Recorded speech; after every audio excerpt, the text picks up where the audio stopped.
Recently, China has been issuing very strong warnings to the Philippines, saying that it could launch a direct strike. Tensions between China and the Philippines seem to be escalating. Today, let's take a closer look at this situation. Let's get right into it.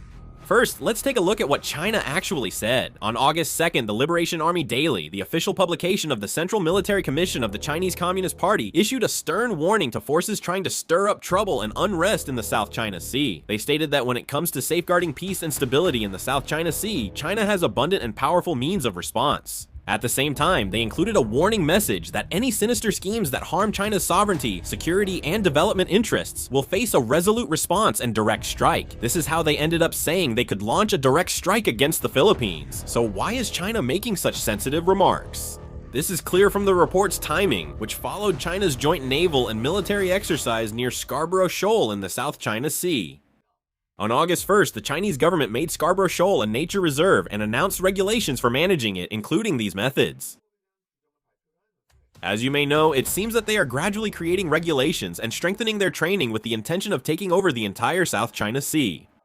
The conflict between the Philippines and China continues, with the Chinese Coast Guard recently attacking the Philippine military. At that time, the Chinese Coast Guard, armed with batons, approached the Second Thomas Shoal, where the Philippine military was stationed. Suddenly, the Chinese Coast Guard, armed with batons, attacked the Philippine soldiers. Although this incident did not escalate into a gunfight or cannon fire, it is being evaluated as a very serious case of non-lethal actions during maritime clashes. The Philippine Department of Defense defined this incident not as an accidental clash, but as a continuation of the coercive actions that the Chinese Coast Guard has repeatedly carried out. In particular, they criticized the Chinese Coast Guard for operating in the form of a law enforcement agency rather than a military force, while in reality trying to restrict the Philippines' maritime activities. They stressed they were performing routine duties in waters where they have rights under international law, and said China's actions violate both international law and freedom of navigation. The Philippine government pointed out that these actions further undermine mutual trust between the two countries' militaries and increase regional tensions. On the other hand, China repeatedly insisted that the responsibility for the incident lies with the Philippines. The China Coast Guard said Philippine vessels and personnel approached dangerously, ignored warnings, and used force first while interfering with Chinese law enforcement. The Chinese side stated that Philippine personnel attacked the China Coast Guard using oars and long sticks, and that the officers on the scene took necessary countermeasures in response. They claimed the Philippines is misleading the international community by editing or selectively releasing incident footage, and demanded an end to spreading propaganda that distorts facts. As the claims of both sides directly contradict each other, this clash has become an incident that not only intensifies diplomatic tensions over the South China Sea, but also draws the attention of the international community. China pressured the Philippines by threatening a direct strike. In response, the Philippines recently submitted a map of the Scarborough Shoal territorial sea baselines to the United Nations. The Philippine government said this clarifies its maritime rights under the United Nations Convention on the Law of the Sea, but China protested, calling it illegal and invalid. As I mentioned earlier, China recently held large-scale military drills near Scarborough Shoal, increasing its military presence in the South China Sea. The Southern Theater Command of the Chinese military said this exercise responds to the situation in the South China Sea and actions by some regional countries. They stated these countries are undermining regional peace and stability, making a response necessary. The exercise aims to improve their ability to defend national sovereignty and maritime rights. They also emphasized that this exercise was conducted in a way that simulated an actual conflict situation, focusing on joint training to carry out operations simultaneously at sea and in the air. According to the information released, the Chinese military operated reconnaissance and early warning systems and conducted training to monitor the surrounding waters and the air in real time. They went on to check their maritime and aerial control capabilities, as well as test their ability to conduct joint strike operations and coordinated operations between the Navy and Air Force. They explained that they verified integrated operational procedures where all forces are deployed simultaneously and checked the command system to ensure a swift response even in actual conflict situations. The Chinese military stated that through these exercises, they focused on improving their operational capabilities in various situations and increasing their response speed on the ground. The Chinese Coast Guard held a separate law enforcement drill near Scarborough Shoal at the same time. This exercise included not only inspection and seizure procedures for suspicious vessels, but also training to block the entry of foreign ships and even scenarios involving the forced towing of vessels.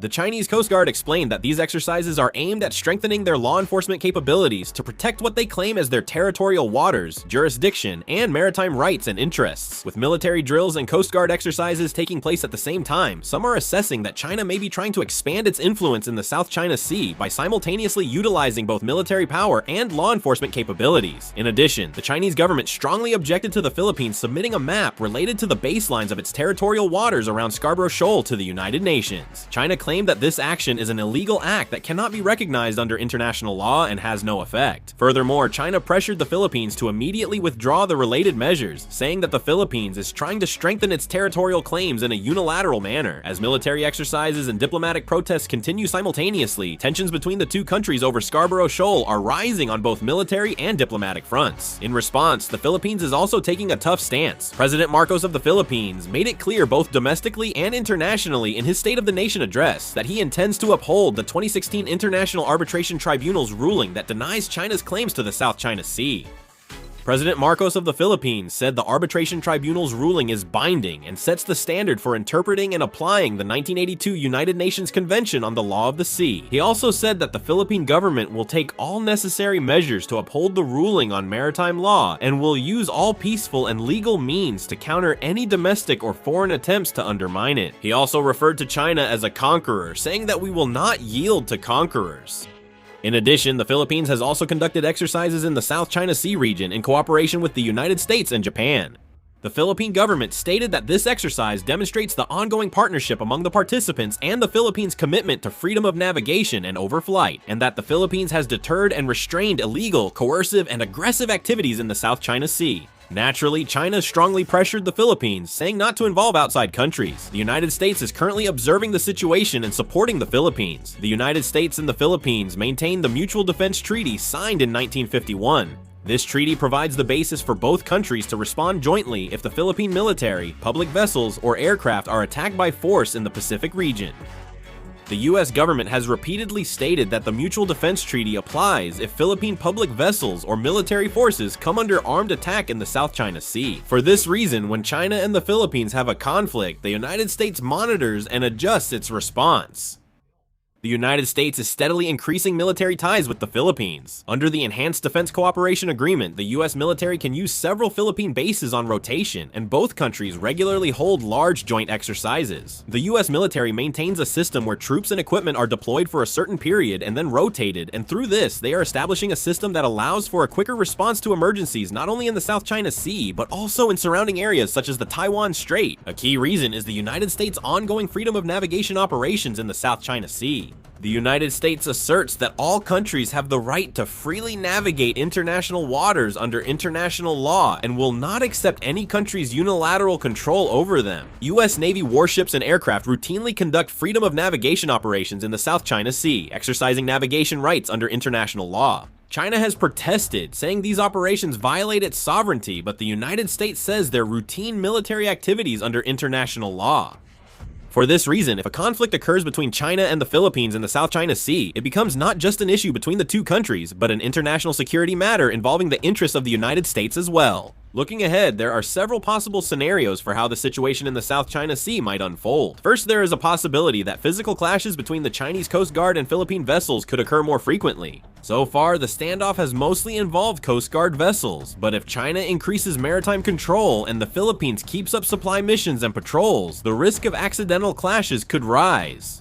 In particular, close approaches between vessels or the use of water cannons. If actions such as blocking entry are repeated, even small clashes could escalate into larger diplomatic conflicts. In addition, China may increase the scale and frequency of its military exercises in the South China Sea. China is already conducting exercises involving the Navy, Air Force, and Coast Guard together, checking its ability to respond to various situations. In the future, China could expand its exercises around specific waters or reveal new operational capabilities to put pressure on neighboring countries. The Philippines is also strengthening its military cooperation with allies such as the United States and Japan, so situations where both sides' military activities overlap may continue. There is also a possibility that the level of US involvement could increase. Currently, the United States is closely monitoring the situation in the South China Sea based on its Mutual Defense Treaty with the Philippines, and maintains the position that it could respond if there is an armed attack on Philippine vessels or military forces.